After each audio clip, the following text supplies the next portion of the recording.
All right, let's dive into this, huh? Breast implants.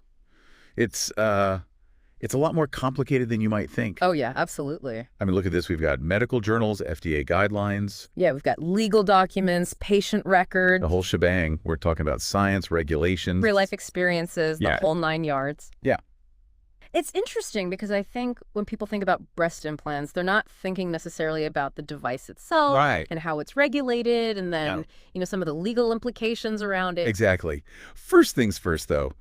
I feel like we should all get on the same page about the basics, right? Silicone, saline, Right. double lumen. I mean, what even is that? Yeah. So a double lumen implant is essentially a bag within a bag. Okay. The outer bag is filled with saline, and the inner bag holds silicone gel, and so that Mm, supposedly gives it a more natural feel. okay. And of course, implants aren't just for augmentation.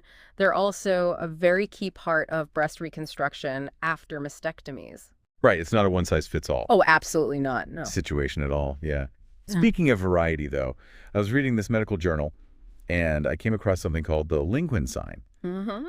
Apparently, if a silicone implant ruptures, Yeah.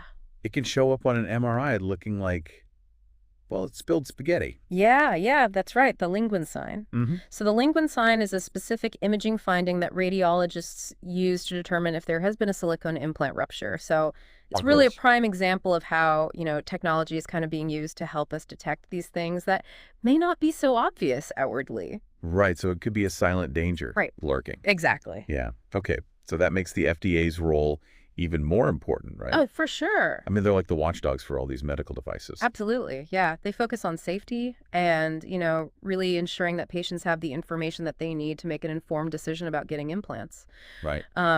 And actually, they rolled out new labeling guidelines back in 2020. Yeah. Those guidelines are really, they're serious business. They are. They got this mandatory boxed warning, Yeah. which is like a giant red flag Right. highlighting all the potential risks. Yeah, and then there's this super detailed patient decision checklist. Yeah. So that checklist is really designed to kind of facilitate that conversation between patients and their doctors. Right.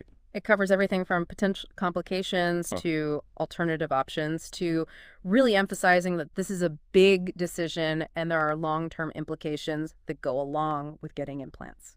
One of the things that stood out to me from that checklist was the fact that the longer you have implants, the higher your risk of complications. Mm-hmm.